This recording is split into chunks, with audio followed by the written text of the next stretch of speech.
আমরা সবাই সুন্দর হতে চাই, তাই না? আয়নার সামনে দাঁড়িয়ে নিজেকে দেখি, মেকআপ করি, ড্রেস ঠিক করি, কিন্তু কখনো কি ভেবে দেখেছেন আসল সৌন্দর্যটা ঠিক কোথায় থাকে? এই দামি ব্র্যান্ডের পোশাকে নাকি আপনার মনের স্বচ্ছতায়? দেখুন, আমাদের এই বাইরের রূপটা একসময় কিন্তু নষ্ট হয়ে যায়। বয়সের সাথে সাথে আমাদের এই চামড়াগুলো ভাঁজ পড়ে যাবে, এই চুলের রংটাও বদলে যাবে, কিন্তু যে জিনিসটা কখনোই পুরনো হয় না সেটা আপনার ব্যবহার, আপনার কথা বলার ভঙ্গি আর আপনার ব্যক্তিত্ব। একটা মানুষের গায়ের রং বা নাক এবং এই চোখের গঠন তাকে কয়েক সেকেন্ডের জন্য আকর্ষণীয় করে, কিন্তু তার সুন্দর মন তাকে সারা জীবনের জন্য অন্যের মনে জায়গা করে দেয়। প্রকৃত সৌন্দর্য হলো মানুষের সাথে আপনার সৎ আচরণ এবং আত্মবিশ্বাস। আমাদের মধ্যে সবচেয়ে সুন্দর মানুষকে জানেন? যে নিজেকে ভালোবাসতে জানে।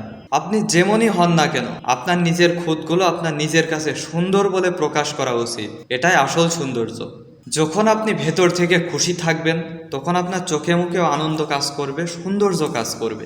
আপনার মুখে যে উজ্জ্বলতা ফুটে উঠবে, সেটা কোনো দামি পার্লারের মেকআপেও দিতে পারবে না। তাই আজ থেকে আয়নার সামনে দাঁড়িয়ে শুধু নিজের খুঁতগুলোই খুঁজবেন না, বরং নিজের হাসিকে প্রশংসা করুন। মনে রাখবেন, সুন্দর চেহারা নিয়ে জন্মানো ভাগ্যের ব্যাপার, কিন্তু একটা সুন্দর মনের অধিকারী হওয়া সেটা নিজের সাধনার ব্যাপার।